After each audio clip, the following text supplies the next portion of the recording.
¿Y si te dijese que todas las leyes que estudiaste o has visto online son solo fragmentos rotos de una verdad que olvidaste? Diré que no te falta conocimiento, seguramente nos sobra ruido. Tenemos listas, frases, decretos, gurús, pero no tenemos estructura, no sabemos en qué punto estamos, ni de qué mapa hemos salido. Hoy quiero hablar de este mapa, de estas leyes que para mí han sido reveladoras y que han empezado a dar sentido a mi vida, que me han permitido, sobre todo, de darle utilidad a lo que es estas tan conocidas leyes universales.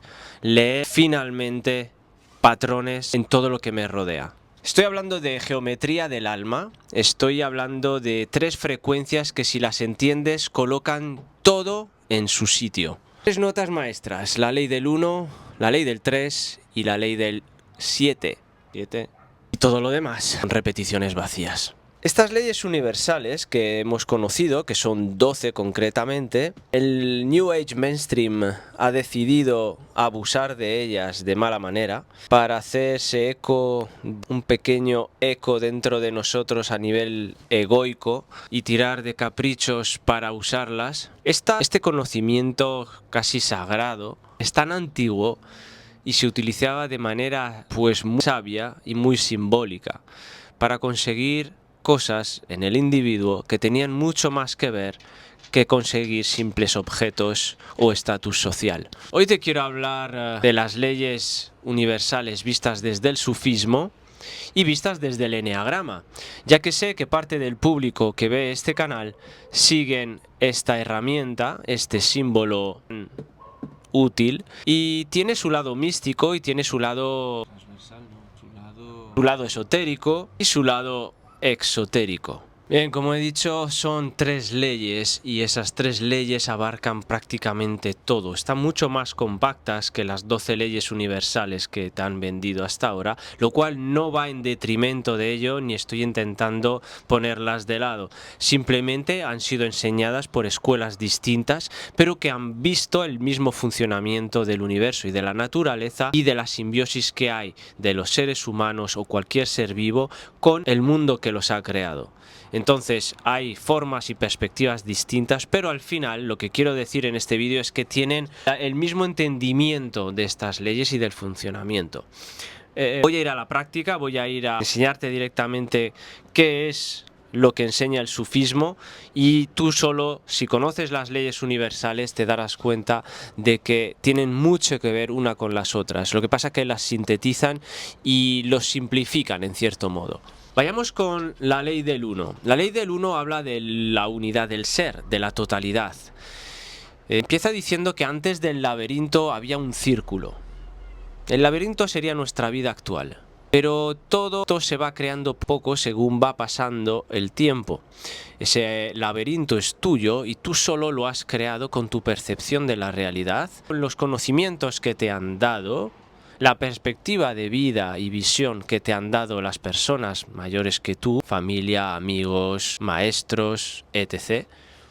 Y al final eso ha creado un conglomerado de estructuras que algunas tienen su porqué y otras te crean impedimentos, te crean barreras, te crean dogmas. Es por ello que la ley del 1 te hace recordar que todo nace de forma simple, todo tiene una conexión con todo lo que nos rodea y que es mucho más puro en un inicio que en la actualidad. Entonces la misión de cada individuo es volver a esa pureza deshaciendo esos nudos mentales. Por lo tanto, el eneagrama te ayuda a deshacer nudos, te ayuda a entender psicológicamente el por qué los has creado y cómo, y luego que hacer ese trabajo espiritual para terminar el trabajo, para llegar a tu esencia. Y ese es el lado que las escuelas teóricas de eneagrama no enseñan la parte espiritual, lo han separado, y para los sufistas esto es un error. Ellos no prohíben que nadie enseñe el eneagrama, lo que pasa es que para ellos la parte espiritual tiene que ir ligada, sí, no el trabajo queda a mitad. Por lo tanto, volvamos a la ley del 1. Como decía, antes del laberinto había unidad, había pureza. Antes del personaje que has creado había un centro. Y la ley del 1 es esto. Todo nace de una misma vibración, sin nombre, sin dualidad, sin separación. Tú eras esa unidad. Antes de fragmentarte, antes de ir dividiendo, yo soy esto, yo soy lo otro, yo no estoy, yo soy esto. Ahí empezaste a crearle esa dualidad y esa confusión. Cuando esa unidad se quiebra, ¿vale? Al principio de tu vida, suelen ser entre los 6 y 8 años, ¿vale? Que es cuando tenemos conciencia de nosotros mismos, es nuestro desarrollo cerebral empieza, esto se estudia en psicología, se sabe que los niños tienen conciencia de ellos mismos a partir de esa edad. Y ahí es cuando empiezan a desarrollar ese parte del ego que luego viene abrazado como el eneatipo. Nos vamos creando el personaje poco. Cuando esa unidad se quiebra, nace el yo, como decía. Y el otro, el tiempo, el miedo, y comienza el juego del olvido. Empezamos como intentaba comunicarnos en la película dibujo animado de Peter Pan, que los adultos olvidaban de ser niños. Pues es exactamente eso lo que intenta comunicarnos esa película o ese cuento. Las leyes modernas, por tanto, hablan de unidad, pero la predican desde la mente, no desde el silencio donde ocurre. Y la verdadera unidad no es entender, sino que es disolver el que pregunta. Es no obtener respuestas mentales, sino formas vivenciales. De ahí pasamos a la ley del 3, el impulso creador. Y aquí hacemos referencia, como digo siempre, al triángulo, porque para el sufismo la fuerza creadora nace de una fuerza que impulsa y otra que ve, una fuerza activa y otra pasiva. Y no se crea nada hasta que no ocurre el tercer elemento, la fuerza neutral. Nada se mueve con solo dos polos. Toda creación real ocurre ternas o trifásicas. El impulso activo, la resistencia pasiva, la fuerza reconciliadora. Entonces esto es como los debates, como con alguien. Entonces está quien agrede o quien lleva la voz cantante, está la otra parte que recibe, ¿no? Recibe el rapapolvo. Y al final, si hay un entendimiento, si uno o los dos bajan el ego, al final se llega a una paz, llega a una conciliación y ahí surge ese tercer elemento. Eso lo podemos aplicar a la creación misma, nos reproducimos entre macho y hembra y de ahí sale un progénito, sale un niño. Todo es así. Toda creación en este mundo está generada por estos tres polos, por los polos que crean la tercera fuerza. Tu alma pues no vino a manifestar cosas, vino a tensarse, a elegir, a cortarse por dentro entre lo que era fácil y lo que era necesario.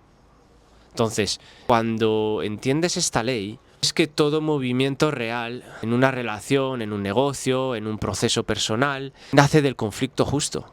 Es lo que hay. No es simetría, es caos templado. Es tensión que busca forma. Y al final nace o hay creación. Por último pasamos a la ley del 7, el desvío y retorno. La ley del 7 o la ley de la octava, como decía Gurdjieff, porque él la comparaba a las notas musicales. Todo ese proyecto es el lado evolutivo, esa ley del ritmo y del compás, de los ritmos universales, que viene a explicar lo siguiente. Aquí empieza la trampa del tiempo. Tienes una intención, trazas un plan, estás aquí que quieres crear proyecto de futuro, tu proyecto de e-commerce, tu canal de Instagram, lo que sea. Das un paso, de repente no sabes por qué te acabas desviando, siempre. La ley del 7 es esta, toda trayectoria tiende a desviarse, no hay huevos, siempre ocurre y solo se reinyectas energía dentro, o sea, solo si llegas a meterle suficientemente fuerza, puedes regresar a la corriente y a la vía. Por eso tus proyectos fracasan en el punto 4. Porque pensaste que bastaba con empezar y no entendiste que toda octava es incompleta si no se vigila el ritmo. Esta ley no es un castigo, es prácticamente una advertencia. El mundo no responde a tu deseo, responde a tu vibración sostenida. Por eso lo digo siempre, no tienes que ser arrítmico. Tienes que mantener una simetría en el ritmo, en tu frecuencia de acción. Por eso los hábitos son tan necesarios. Y no hablo de disciplina, hablo de hábitos. Y tienen que tener una frecuencia justa. Aquí la famosa ley de atracción se queda corta. No atraes lo que piensas, atraes lo que puedes sostener sin perderte. O sea, sin ser intermitente. El ritmo aquí es importante. Por lo tanto, no necesitas memorizar más leyes, necesitas recordar lo que fuiste, antes de olvidarte del personaje que eres. La geometría del alma ya la conoces, la viviste antes de hablar. Está escrita en cómo amas, en cómo te caes, en cómo sabes que algo es verdad sin poder explicarlo. Estoy seguro que a vosotros os ha pasado esto alguna vez. Es ese sentido, es esa que os lo dice la conciencia, ese gut feeling, como se dice en inglés, esa sensación que te viene del estómago. Que sabes perfectamente que tienes razón, pero no sabes explicarlo. La ley del 1 te recuerda que viniste entero, que eras una persona auténtica, con una esencia única. La ley del 3 te exige elegir desde el fuego. La ley del 7 te obliga a vigilar el ritmo si quieres llegar a tu destino. La verdadera ley no se repite, se encarna, se experimenta. Y cuando la encarnas, el mundo deja de ser un caos.